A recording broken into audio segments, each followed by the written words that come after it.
I don't remember the exact moment I crossed over. There was no violent shudder, no sudden blur of light and sound, no jarring twist that marked the division between now and then.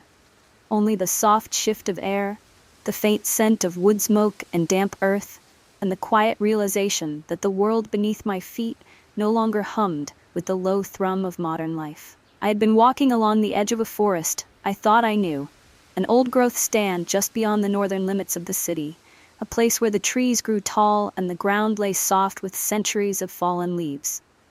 It was quiet there, in the way that quiet can be within reach of distant traffic. Then it wasn't. The moment settled over me gently, like waking to a world both familiar and strange. The air felt heavier, dense with the scent of peat smoke and damp moss. The faint, ever-present hum of city life vanished, replaced by the low whisper of wind through tall grass and the soft, rhythmic bleat of sheep somewhere beyond a rise. I stood still, letting the sensation settle into me, not fear, not shock, just a deep, grounding calm. The landscape around me stretched in rolling hills of vibrant green, speckled with patches of heather and wild gorse blooming in soft gold and pale violet. A line of low stone walls traced gentle curves across the fields, their surfaces worn and softened by time. Beyond them in the distance rose the dark silhouette of a castle.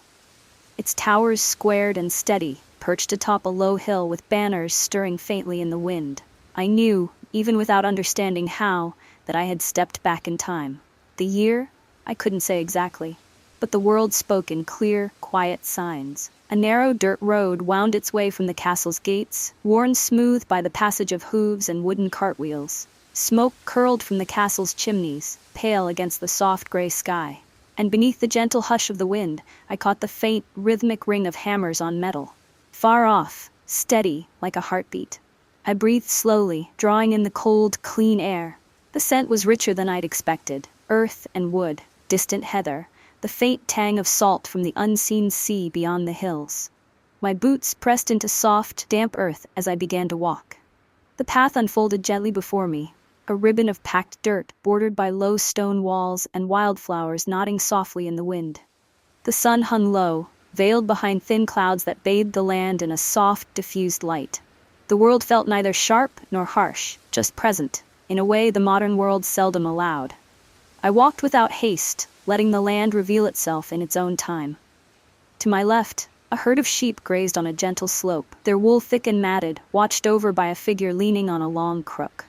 The shepherd, wrapped in coarse wool, their head covered by a simple hood, glanced my way briefly, offering a slow nod before returning to their silent vigil. No words passed between us. There was no need. The simple presence of another traveler, one foot following another across a shared land, was greeting enough. I continued on. The castle drew closer with each step, its stone walls weathered but strong, softened by patches of moss and creeping ivy. Its towers rose square against the sky, narrow slits of windows watching the world in quiet patience. Flags stirred gently atop the ramparts, simple banners of deep red marked with a stag in pale gold, its antlers rising in quiet defiance. I reached the outer wall just as the sky shifted, the faintest drizzle beginning to fall in soft, cool drops. The scent of rain mixed with the ever-present earth, settling like a quiet benediction over the land. A wooden gate stood slightly ajar, its thick beams reinforced with bands of dark iron. I paused before stepping inside, the soft hum of life beyond the gate reaching my ears in muted waves. Voices low and steady, the faint ring of metal, the soft shuffle of hooves against packed earth. I stepped forward quietly, crossing the threshold beneath the gaze of two guards posted at either side of the gate. Their eyes met mine briefly, measuring, curious, but not hostile. They wore simple mail shirts beneath leather jerkins, swords hanging loose at their sides. Neither spoke as I passed. The courtyard opened beyond them in a soft blur of movement and sound. A blacksmith worked near the far wall, hammer rising and falling in slow, deliberate rhythm against the anvil. Sparks flared briefly with each strike, vanishing as quickly as they came. Nearby, a group of women moved between baskets of dyed cloth, their hands working in quiet, practiced motions as they folded and sorted fabric colored in rich hues of crimson and deep indigo. Children darted between barrels and carts, their laughter soft beneath the hum of daily work. The life of the castle moved at a rhythm both steady and slow, each person a part of the silent, unfolding tapestry of this living place. I moved through it quietly, unnoticed or simply accepted, my footsteps blending into the soft chorus of daily life. No one stopped me. No one asked questions. I wasn't a threat. I wasn't a curiosity. I was simply there. A traveler moving through a world untouched by the sharp edges of time. I found myself near the stables by midday, the sun peeking gently through thin breaks in the cloud cover. Horses stirred quietly within, their soft breath rising in misted puffs against the cool air. A stable hand moved between them, murmuring soft, unintelligible words as they brushed and tended to each animal in turn. The smell of hay, leather, and clean sweat hung warm in the air. I stood at the entrance for a while, watching the simple, steady motions of care and labor. There was a peace here I hadn't expected. A quiet dignity in the work, in the rhythms of a life woven tightly with land and season. And for the first time I wondered, not with fear, but with a quiet, unfolding curiosity, what it would mean to stay. Not just to visit, not just to pass through, but to live within this slow, breathing world. To wake with the sun spilling across a stone floor, the soft hum of life rising gently with the dawn. To move at the pace of the land, each day shaped by simple needs, shared work, and open sky. I stood beneath the soft hum of wind moving gently across the castle walls, letting the thoughts settle quietly into the marrow of my bones. I knew, even then, I would not be ready to leave, not yet. The land had opened itself with soft, patient hands, and I would follow wherever it chose to lead. Tomorrow, I would rise with the sun and walk further into this living past. Tomorrow, I would let this ancient world whisper its quiet truths in the spaces between each breath. The morning greeted me with soft rain. Not a storm, just a fine, steady drizzle that hung in the air like a silver veil. It gathered on the rough stone of the castle walls, ran in thin rivulets across the packed earth of the courtyard, and clung gently to the folds of wool and linen that wrapped the people around me. I stood beneath the slight overhang of a wooden awning near the smithy, watching as life continued without hesitation. The rain seemed less a hindrance and more a quiet part of the rhythm of the day. Workers moved steadily, leading carts toward the granary, tending to livestock, carrying baskets of grain and bundles of firewood across the yard with practiced ease. Nothing about this place felt hurried. The days here moved in patient circles, each action tied seamlessly to the next. The city I'd known, the noise, the neon, the constant hum of movement, felt impossibly distant now, like a faint dream softened by time. Even the weight of hours felt different, marked not by the ticking of clocks, but by the rise and fall of light and shadow, the soft pull of daily work and necessary care. I stepped into the open with slow, deliberate movements, letting the drizzle settle on my shoulders. My boots pressed quietly into the damp earth as I crossed the courtyard toward the well at its center, a low stone circle framed by wooden posts and a simple rope-pulled bucket. A woman stood there already, her sleeves rolled to the elbow, dark braids trailing over her shoulders as she drew water with slow, steady pulls of the rope. She glanced up as I approached, her eyes meeting mine without surprise or suspicion. She offered a nod, brief, acknowledging, and I returned it in kind. No words, no questions, just a silent moment shared between two people crossing paths in the weave of a day. I watched as she lifted the bucket easily, setting it beside a waiting cart before wiping her hands on a fold of linen at her hip. She moved with a confidence I envied, a grace rooted not in display but in quiet certainty. Her eyes caught mine once more, a faint flicker of something unreadable passing between us before she turned away, her steps light across the rain-slick stones. I filled a cup with water from the well, tasting the cool clarity of it, a sharp contrast to the softened, filtered water of the city. It tasted of stone and earth, a quiet echo of the land itself. The drizzle lessened by midday, softening into a fine mist that hung low over the castle grounds. I moved along the outer walls, following their curve past narrow windows and small doorways set deep into the stone. The air smelled of damp earth and green things growing unseen along the cracks in the walls. At the eastern edge of the courtyard, I came upon the herb garden, if it could be called that. A low, enclosed space bordered by woven wattle fencing, its narrow beds lined with soft sprouts of green pushing up through dark soil. A woman and 2 children worked there, hands moving gently through the young plants as they plucked weeds and loosened the earth with small wooden tools. I watched from a respectful distance, taking in the slow, careful movements of their work. The woman glanced up after a time, her expression open and unguarded. She studied me with quiet curiosity before offering the faintest of smiles. A small, genuine thing that felt as natural as the wind stirring gently through the low branches of the nearby trees. I nodded, stepping lightly along the edge of the garden, careful not to disturb their work.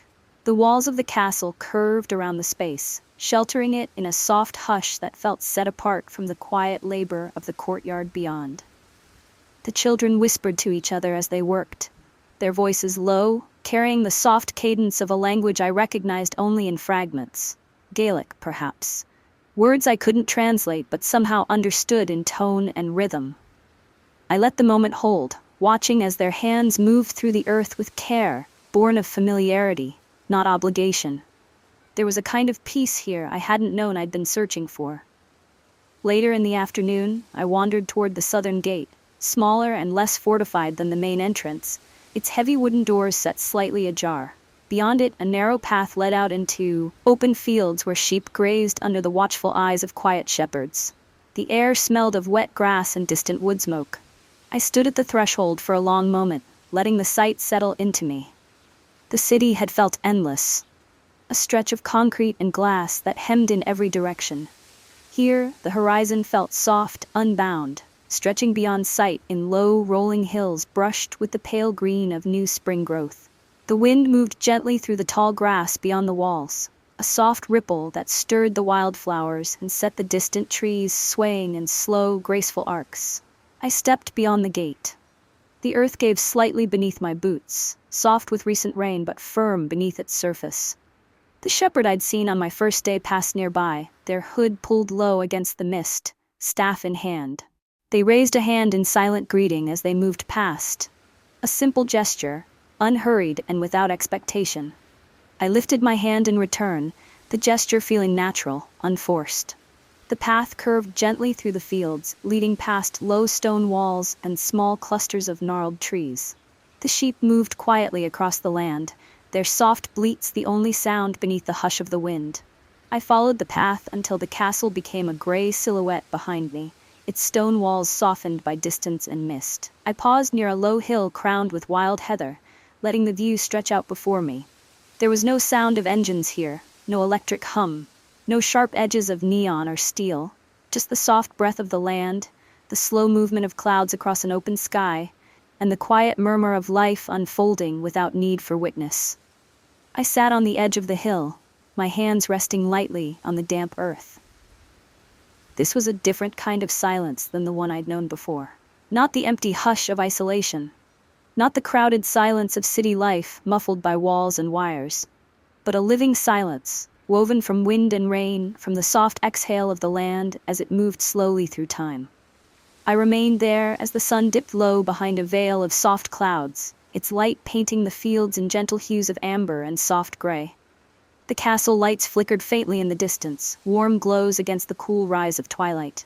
And I knew, without promise, without plan, that I wasn't finished here. Not yet. The morning broke in soft layers of sound. A rooster's low call echoed faintly beyond the outer walls, woven with the distant bleat of sheep and the rhythmic clatter of hooves along the packed earth of the main road. The world stirred with a slow, natural grace, the kind of waking that belonged to land and season, not to alarm clocks or schedules. I had found a small place beneath the castle's east wall the evening before. A low storage alcove, its stonework cool but dry, the scent of hay mingling with the faint traces of wood smoke. No one had questioned my presence. I hadn't been welcomed nor turned away. I simply belonged, in the way any traveler does when the world decides not to resist their quiet passage. By the time I stepped into the courtyard, the sun rode low over the eastern hills, its light falling soft and amber against the castle walls. The air carried a crispness that hinted at late spring, the kind of cool that kissed the skin rather than bit it, promising warmth as the day unfolded. People moved with purpose around me, their hands busy with the quiet, constant tasks that wove life into this place. A boy ran past carrying a bundle of firewood, his footsteps light against the worn earth. Near the stable, a woman brushed a bay horse, her hands moving in slow, practiced circles as the animal shifted gently under her touch. The blacksmith's hammer fell in steady rhythm, ringing out in soft pulses that faded quickly into the hush of the morning air. I moved quietly among them, unseen in the way a single raindrop vanishes into a slow-moving stream. At the well, the woman with the dark braids stood again, drawing water with the same smooth pull of rope. Our eyes met once more, hers steady, unhurried. She lifted a hand this time in a small gesture, a silent acknowledgement that passed as naturally as a shared glance between travelers crossing a quiet road. I found myself returning the gesture before I realized it. The simple humanity of the exchange settled into me with a quiet warmth.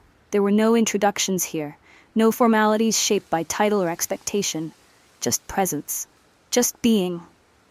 I left the courtyard soon after, following a narrow path that curved along the outer wall, its edges worn smooth by centuries of careful steps.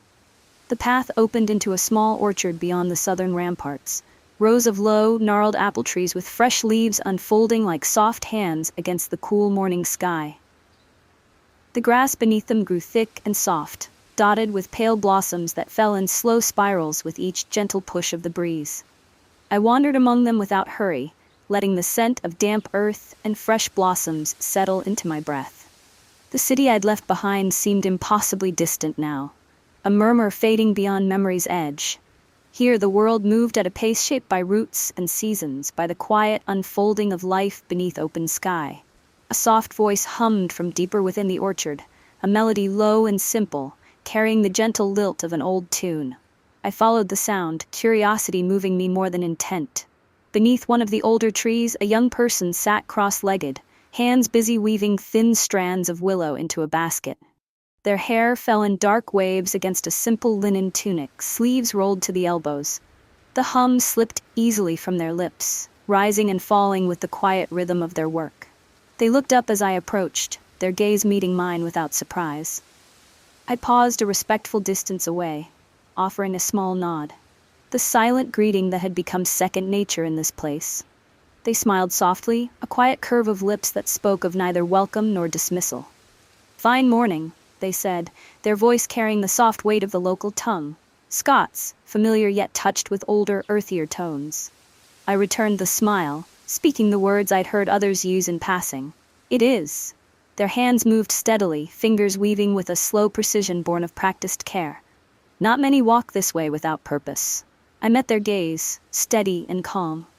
"Sometimes walking is the purpose." A soft chuckle. They set the basket down beside them, brushing loose strands of willow from their lap. A good answer. For a moment, silence settled comfortably between us, filled with the soft rustle of leaves and the distant hum of the castle beyond the orchard walls. It wasn't a silence that demanded to be broken, only shared. "I've not seen you," they said after a while, voice low and even. "But then, the world has grown larger these past years. Travelers come and go." I offered a small shrug, and some just passed through. They studied me, a flicker of something unreadable passing through their expression. "Aye, and some stay." They said no more, and I asked no questions. There was no need. I sat nearby on the soft, damp grass, feeling the earth press cool against my hands. They resumed their weaving, and we let the quiet settle between us again, two strangers sharing a space neither owned nor claimed. The sun climbed higher as we sat there, its warmth folding gently over the orchard. The scent of blossoms grew sweeter, carried by the soft breath of wind moving through the leaves. I stayed until the basket lay complete at their side, its lines smooth and even beneath careful hands. They stood then, brushing soft dirt from their tunic, and gave me a nod that felt less like farewell and more like acknowledgement, a quiet marking of a shared moment in a world that moved without pause. I returned the gesture and watched as they disappeared into the gentle fold of the trees. The castle bell rang faintly beyond the orchard, its low chime marking some unseen hour of the day. I stood slowly, stretching the soft ache from my legs, and followed the narrow path back toward the walls. The people moved around me as they had before, steady, unhurried, each absorbed in the quiet rhythm of work and life. I wandered toward the northern edge of the grounds, where the land opened once more beyond the walls. The hills rolled soft and low beyond the gate, a slow rise of green and gold touched with the soft shadows of the drifting clouds. The air smelled of heather and distant rain, the wind moving in slow, patient waves across the open land. I walked out past the last of the stone walls, following a faint trail that wound gently between clusters of trees. The land welcomed me without question. The earth soft beneath my boots, the sky stretching wide and quiet above. I moved without direction, without map or guide. The city I had known lived by lines, streets drawn sharp between buildings, fences marking the limits of yards, wires stretching between steel and glass.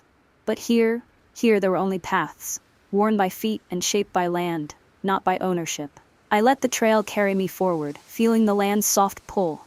Not chasing a destination, not seeking an answer, just walking. And knowing, deep in a place words could not touch, that I was exactly where I was meant to be. I left the castle behind with the soft gray of early morning wrapped around my shoulders.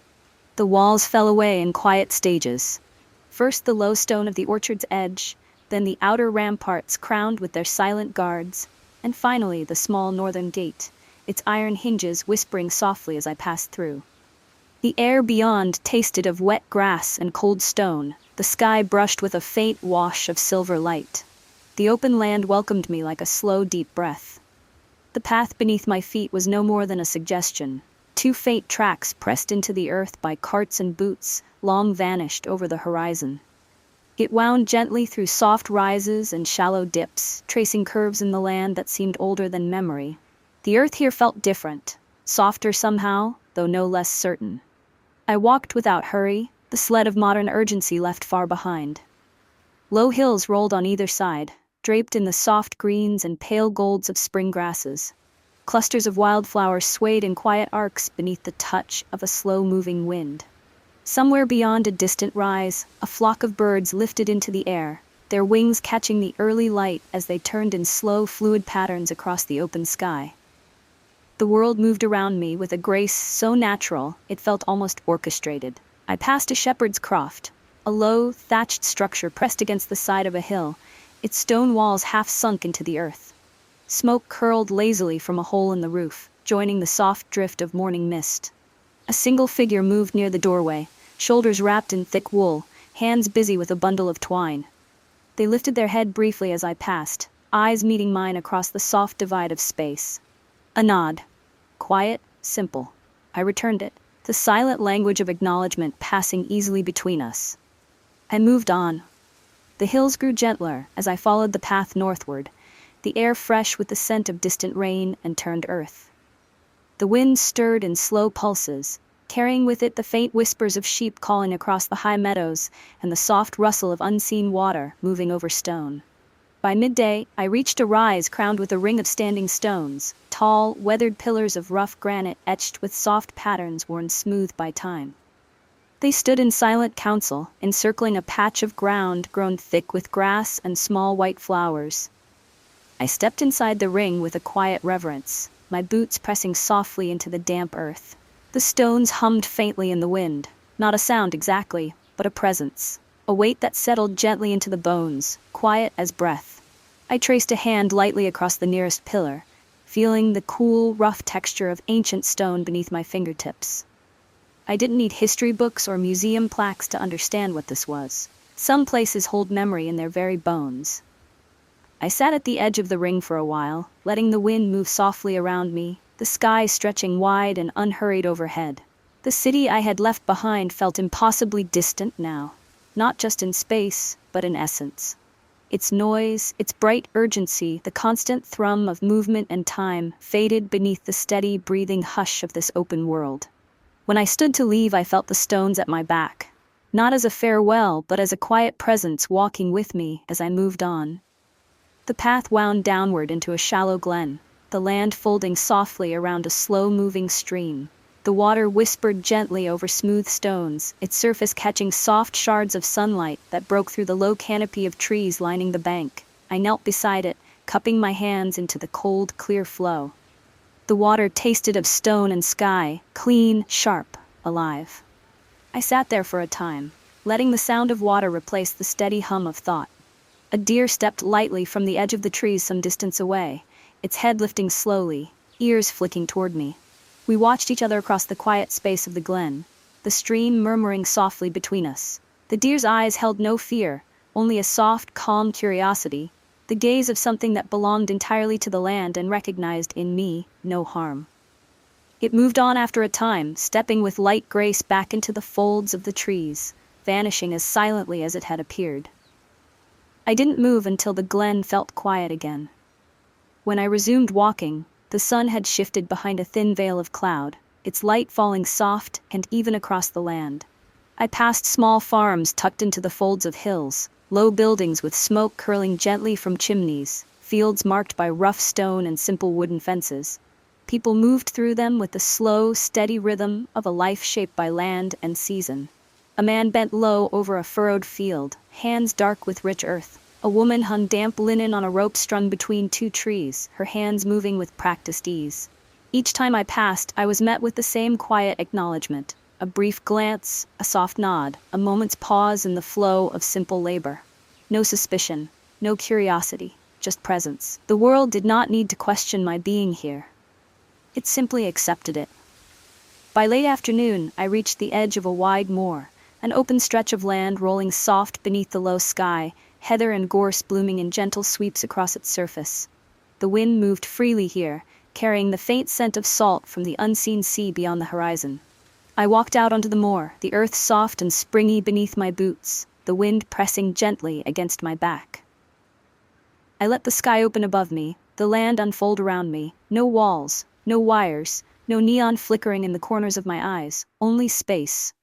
The soft, breathing hush of a world that asked nothing and offered everything in its quiet, patient way. I stood there as the wind moved across the moor, watching as a soft rain began to fall, a fine mist that hung in the air, catching the last gold of the sinking sun. It felt less like weather and more like the land exhaling. I turned slowly, letting the soft hush of falling rain settle on my face. This world, it didn't need me, but somehow in its own quiet way, it made room for me. I didn't think about going back. Not here. Not yet. I walked further onto the open moor, the wind moving with me in soft, endless waves. The rain lingered most of the night, a soft mist that fell without sound, settling gently over the moor and the low hills beyond. I'd found a shallow rise, half-ringed with stunted trees whose roots gripped the earth like silent sentinels. Their branches swayed softly under the weight of the drizzle, shedding droplets in slow, rhythmic patterns onto the damp ground below. I'd slept beneath one of those trees, wrapped in a borrowed cloak left hanging on a line near the castle wall the day before. No one had come for it. No one seemed to mind. It had become, like so much in this place, simply another quiet gift offered without expectation. When I woke, the world was gray and hushed, soft light pressing gently against the mist, the air heavy with the scent of wet earth and the faint tang of heather. My hands bore the subtle chill of the night air, my breath curling faintly in slow, even streams. I rose without hurry, the damp grass cool beneath my boots as I stretched, listening to the steady whisper of wind brushing softly over the hills. The moor was empty in the way only open spaces can be, vast and silent, but never lifeless. I walked in no particular direction, following the slow dips and rises of the land as it folded gently beneath the sky.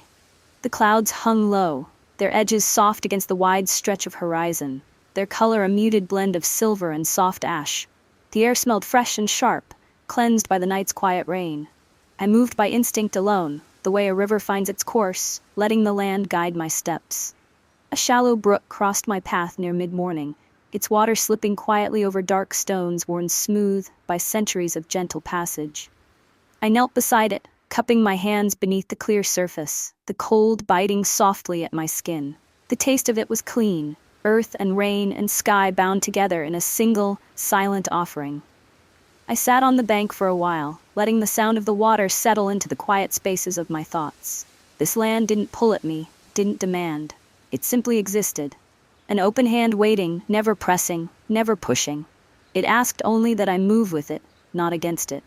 I thought about the life I'd left behind, the apartment wrapped in humming wires and the soft glow of constant screens, the steady drip of city life moving in rigid lines and whispered undercurrents.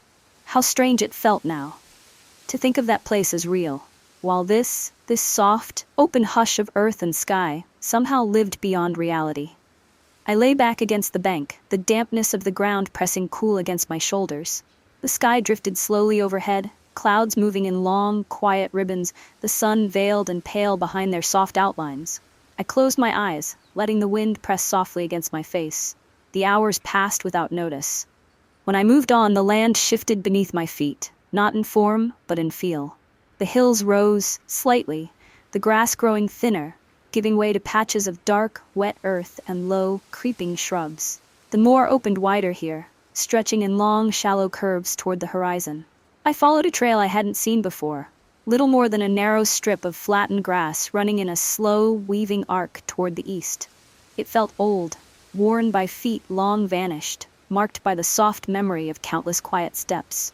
A single figure moved along the trail ahead, their form half lost against the curve of the land.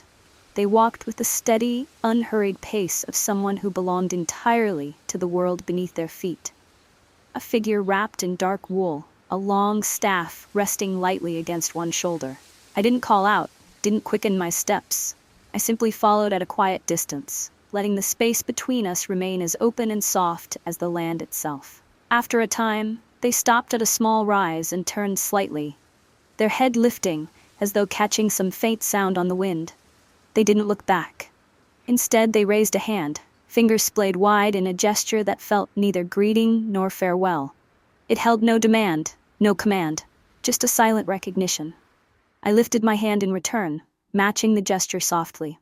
The figure lowered their hand and moved on, their steps blending once more into the slow rise of the hills ahead. I didn't follow. Instead, I turned toward the south, the low hum of the castle's distant bell reaching me faintly across the quiet miles. I walked toward the sound, not for a reason, not out of need, but simply because the land allowed it. By late afternoon, I reached the edge of a low woodland, the trees leaning close against each other like silent conspirators. The air beneath their branches felt different, cooler, heavier, the scent of damp leaves and rich earth hanging in soft layers. I moved between them with slow, deliberate steps, my hands trailing lightly along rough bark and soft moss. The light shifted beneath the canopy, falling in soft patterns across the forest floor, dappling the earth in scattered patches of pale gold and soft shadow. A narrow path wound deeper into the trees, worn smooth by unseen travelers. I followed it, listening to the soft murmur of wind threading gently through the branches. The world narrowed slightly here, not closed, but intimate. The trees moved gently, their leaves whispering soft secrets to the slow breath of the wind. I passed a fallen log blanketed in soft green, its surface alive with small white flowers. I crouched beside it, fingertips brushing lightly against the petals. Life here wasn't loud. It wasn't meant to be. It simply was. A soft, patient unfolding that asked nothing more than quiet attention. When I stepped beyond the woods, the sun hung low on the horizon, casting long shadows that stretched across the open fields. The castle lay in the distance, its walls softened by the amber light of evening. I paused at the edge of the trees, letting the sight settle into me. This place, this quiet, breathing land had changed something in me. Not broken, not built, shifted. I no longer measured time by days or moments, nor by distance traveled or destinations reached. I measured it by the space that opened within me each time I let the land move through me without resistance. As I walked back toward the castle, the first soft bells of evening ringing faintly through the air, I felt no urgency. No need to hurry. The quiet would wait, and I would walk beside it for as long as it allowed. The castle walls appeared slowly as I approached, first as a faint gray line on the horizon, then as a soft outline rising gently from the curve of the land.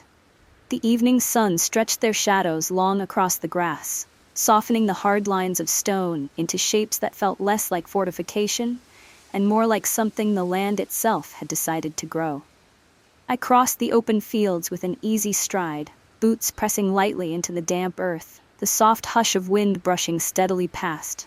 The air carried a different scent here, a mingling of wood smoke, damp stone, and the faint metallic whisper of worked iron. The quiet hum of life drifted outward from the walls, woven with soft voices and the slow rhythm of purposeful hands. By the time I reached the outer courtyard, dusk pressed gently at the edges of the sky. The last light fell in muted streaks across the packed earth as people moved steadily through the slow, necessary rituals that marked the close of the day. Near the stables, a pair of hands worked quietly to oil the worn leather of a bridle, fingers moving with steady care over the softened curves of the leather straps. The horse beside them shifted gently, exhaling a long, slow breath that clouded faintly in the cool air. I moved past them without sound, slipping easily back into the soft, unnoticed hum of the castle's quiet life. No questions followed me. I wasn't a stranger here, not in the way the city would have made me. I wasn't marked by the weight of introductions or the burden of expectation. I had become part of the silent weave, another thread in the quiet, living tapestry that stretched from the stones beneath my feet to the soft pulse of wind moving beyond the walls. I passed the well where I'd met the woman with the dark braids. She was there again, lowering a bucket with the same patient rhythm, her hands steady against the worn rope. Her eyes met mine briefly as I crossed the yard. No greeting, no surprise, just a soft nod, her hand lifting in that same small, silent gesture we had shared before. I returned it with quiet ease, the exchange sliding gently into the rhythm of the evening. Near the central hall, a boy sat on the low edge of a stone step, carving slow, careful lines into a piece of wood with a short-bladed knife. His hands moved with a kind of absent precision, shaping a form I couldn't quite make out in the soft light. He looked up as I passed, meeting my gaze with the quiet, open curiosity of someone who has learned that most strangers pass by without pause. I stopped for a moment, watching the soft curve of the knife against the wood. He held the shape up after a time. A small bird, its wings tucked close to its body, the lines simple and clean. I offered a small nod. A faint, brief smile flickered at the corner of his mouth before he returned to his work, his hands moving once more in slow, careful strokes. The castle's great hall lay open beyond the central yard, its wide doors propped by thick wooden beams. The soft glow of firelight spilled gently into the dusk, casting a warm halo against the cool blue of the evening air. Voices murmured low within, steady, quiet, never rising beyond the soft hum of conversation woven with the occasional clink of metal or soft scrape of wood. I stepped inside without hesitation, the warmth settling gently against my skin, the scents of peat smoke and baked bread mingling in soft layers beneath the low arch of the timbered ceiling. The hall felt less like a place of ceremony and more like the quiet heart of a living home. Long wooden tables stretched beneath iron chandeliers strung with soft burning candles, their light dancing gently against the walls.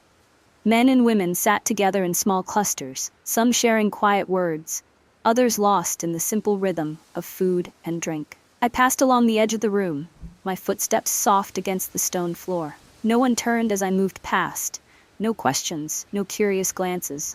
I was neither guest nor intruder, simply another quiet presence among many. I found a place near the hearth where the fire crackled low, its embers casting soft, shifting patterns against the stone.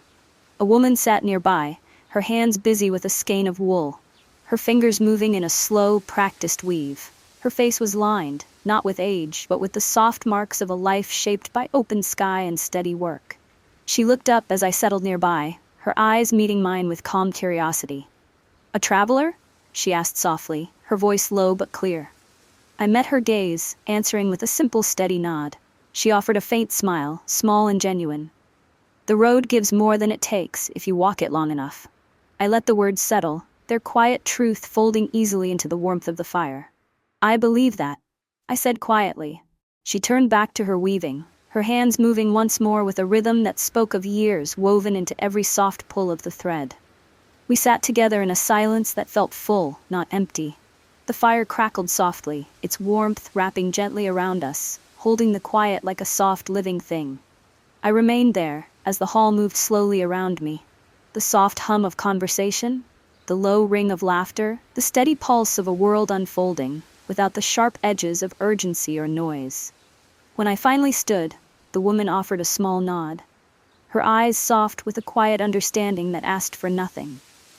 I left the hall with the soft warmth of the fire pressed gently into my chest, the memory of simple words lingering like the faint hum of a song remembered without effort. The night air met me softly as I stepped back into the courtyard. The sky stretched wide and dark overhead, scattered with the soft glow of distant stars. The aurora shimmered faintly at the edge of the horizon, thin bands of soft green drifting in slow, graceful arcs across the quiet expanse of night. I stood beneath the sky for a long time, letting its silent movement fold gently around me. The castle hummed softly behind me, the low, steady rhythm of a world moving at its own patient pace. I wasn't sure how long I stood there. Time slipped past in soft, unnoticed breaths. When I moved again, it was without hurry, my steps light against the packed earth of the courtyard. I returned to the same place I'd found before, the quiet alcove beneath the east wall, its stone cool and familiar beneath my hands. I settled there with the quiet ease of a traveler finding rest not in walls or roof, but in the soft certainty of place. The hum of the land pressed gently against me, a quiet, constant presence that asked for nothing and gave everything. The city felt impossibly distant now. Its noise, its sharp lines, its soft, constant hum of unseen wires and hurried footsteps. Here, there were no wires. No bright hum of neon, no endless hum of engines and whispered static. Only the slow, steady rhythm of a world that moved without rush, without demand. A world that waited without needing to be waited upon. I lay back against the cool stone, the soft hush of wind moving gently across the walls, the faint shimmer of the aurora casting soft, silent light against the sky. The castle behind me breathed softly, alive with the quiet hum of lives unfolding in slow, steady circles. And I knew, without need for thought or question, that I wasn't ready to leave. Not yet. I closed my eyes, letting the quiet settle into me like the soft weight of a familiar hand resting gently on my heart. The night moved around me in slow, patient waves, and I let it carry me, soft and unspoken, into the quiet, living heart of this silent, breathing world. The morning came without ceremony, no sudden burst of light, no sharp cry of distant birds. Just the soft lifting of mist from the damp earth and the slow bloom of pale light across the eastern sky. I woke to the steady hush of wind pressing gently against the castle walls, the kind of sound that belongs to the bones of a place, woven deep into its stone and soil. The soft crackle of early fires stirred in quiet pockets across the courtyard, thin curls of smoke rising into the cool air. The day waited, not in expectation, not in demand. It waited the way open land always does, ready without rushing, present without pressing. I rose from my place beneath the eastern wall, stretching slowly, my limbs carrying the soft ache of long walks and quiet sleep. The castle's hum moved gently around me, feet crossing packed earth, voices low with the hush of morning greetings, the soft clang of tools brought out into the dawn. I moved among them with easy steps, unnoticed, or simply acknowledged, a part of the slow, unfolding rhythm of life within these walls. The blacksmith's hammer rang in slow, deliberate beats as I passed his stall, each strike sending soft sparks arcing into the cool air. He worked with a kind of quiet authority, the metal shaping beneath his hands like clay under a patient sculptor's touch. His eyes lifted briefly as I moved past, a faint nod passing between us, easy and natural.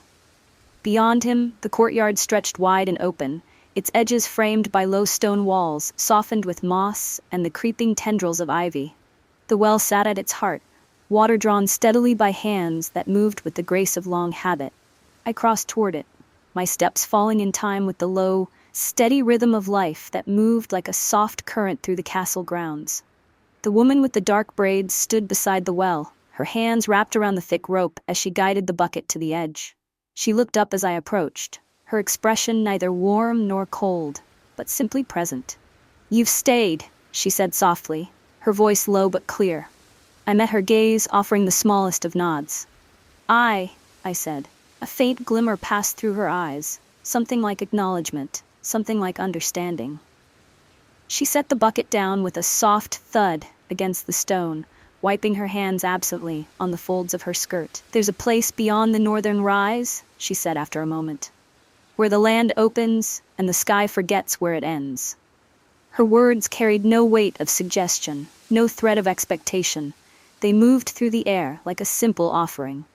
I held her gaze a moment longer before giving a quiet nod. She lifted the bucket, turning away with a simple, steady grace, her steps soft against the earth. I watched her go, the shape of her presence folding gently back into the hum of the waking day. The northern rise. I found myself walking toward it before I'd even decided to move. The castle gate stood open beneath the slow arc of morning light, their wooden beams dark with damp and softened by the steady touch of wind and rain. I stepped through them with quiet ease, the air beyond fresh with the soft scent of dew-soaked earth and distant pine. The path curved gently along the outer walls, tracing the land's slow undulations with the kind of certainty only old roads possess. I followed it north, the sound of the castle's quiet life falling away behind me until it became nothing more than a soft echo woven into the hum of the wind. The rise met me with soft, patient hands. It wasn't steep, nor marked by any great feature. Just a slow swell of land lifting gently toward a horizon brushed with the faintest edge of cloud. The grass grew tall and soft along its slopes, swaying in slow waves beneath the breath of the wind. I moved through it with quiet steps, the earth firm beneath my boots, the air clean against my face. At the crest, the world opened. The land stretched in soft, rolling folds of green and gold, fading gently into the soft blue wash of the morning sky. A low mist hugged the farthest edges, blurring the line where earth and air touched. The wind moved freely here, unbroken by wall or stone, carrying with it the soft mingled scents of wildflowers and sea air. I stood at the edge of that open world, letting its quiet presence settle into me. There were no landmarks, no markers, no names carved into stone, just the soft hum of wind and the slow, patient unfolding of a land that asked for nothing and gave everything. I walked forward, letting the rise fall gently behind me, my steps carrying me across the soft curves of open ground. The grass brushed lightly against my hands as I passed, its touch cool and alive beneath the low reach of the sky. A river wound through the land below, its surface catching the pale shimmer of the morning sun. It moved in slow, easy arcs, curving gently between the folds of the hills before vanishing beyond a soft crest in the distance. I followed it with my eyes for a long time, watching the way its quiet flow mirrored the soft breath of the wind. I didn't think of home, not the city, not the hum of wires or the sharp corners of steel and glass. This was home now, or perhaps it always had been. A place not owned, not claimed, just shared. I moved toward the river with slow, even steps, my feet pressing softly into the damp earth, the wind carrying the faint murmur of water weaving gently through the land. When I reached its edge, I knelt beside it, letting my fingers trail lightly through the cool, flowing current. The water moved with a silent grace, its surface dappled with soft reflections of sky and leaf. I sat there for a long time, the world folding quietly around me. And I realized this place didn't care who I was. Not in the way the city did, not in the way that required names, labels, identities etched in ink and spoken in hurried introductions. Here the land knew me only by presence, by breath, by the soft weight of footsteps pressed gently into the earth. I leaned back, letting the soft hum of the river move through the quiet spaces of my thoughts. And for the first time, I felt what it meant to belong. Not to a place, not to a time, but to the simple, unfolding moment of now. No expectation, no demand, no claim, just being. I stayed by the river until the sky deepened with the soft amber of late afternoon, the wind moving in slow, steady waves across the open fields. When I finally stood, I carried the quiet with me, the weight of soft things that stayed without holding, that remained without asking. I turned back toward the rise, the castle's faint outline softened against the horizon, and I walked, not to return, not to leave, but simply to move forward with the land beneath my feet, and the quiet settled gently in my heart. The light shifted in quiet degrees as I crossed the rise once more.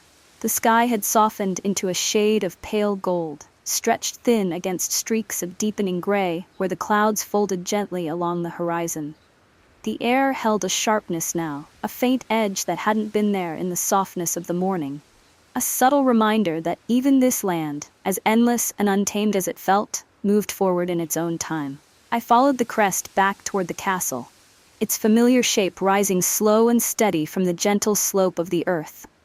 The wind moved at my back, pressing lightly against my shoulders, as though nudging me forward with a patience too soft to resist.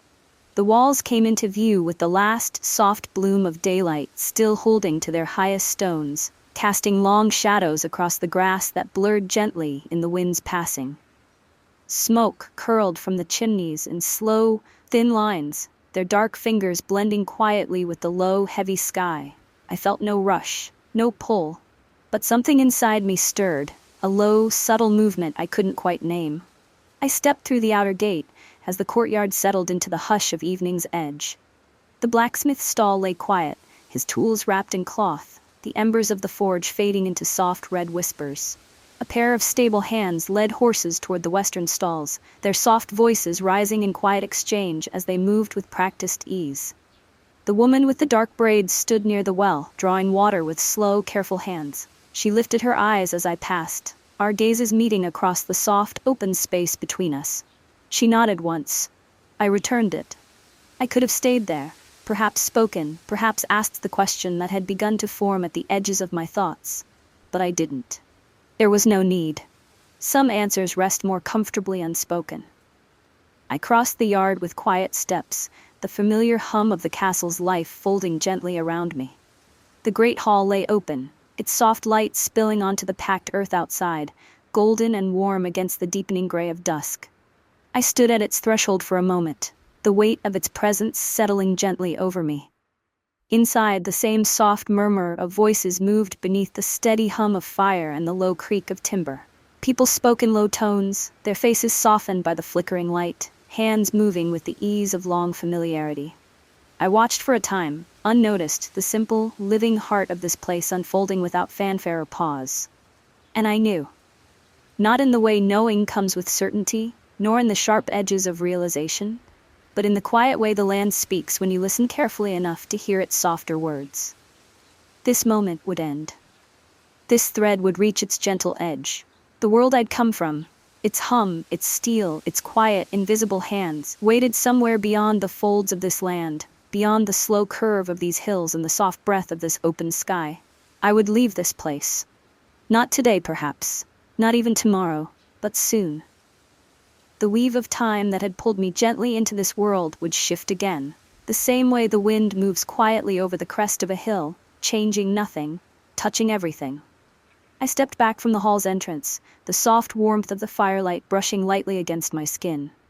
The woman I had met in the orchard, the one who had spoken with her hands as much as her voice, passed by, her arms full of woven baskets. She glanced toward me briefly, her expression open and even. I held her gaze for a heartbeat, and in that small, silent moment, I felt the quiet echo of understanding move between us, an unspoken recognition that some journeys end not in leaving, but in the soft weight of knowing they cannot last forever.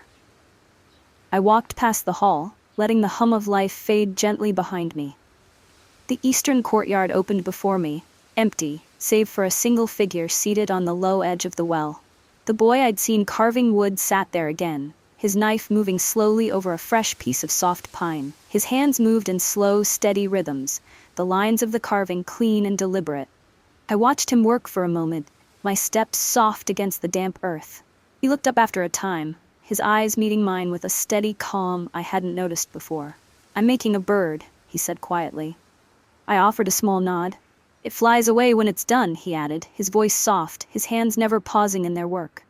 I met his gaze, feeling the faintest curl of a smile at the edges of my mouth. "Does it?" I asked. He nodded once, the slightest tilt of his head. "It always does." I stood there with him in the soft hush of evening, watching the slow, careful shaping of wood into something that might carry the memory of this place forward into hands and hearts unseen. I didn't take the carving when he offered it later. I didn't need to. Some things stay without being carried. I left him there beneath the soft, silver light of the rising moon, the castle settling gently into the quiet folds of night around us. I walked along the outer wall until the courtyard gave way to the open field beyond, the low stone ramparts trailing off into soft, rounded hills. The air smelled of damp grass and cold stone, the wind moving in slow, even waves across the open land.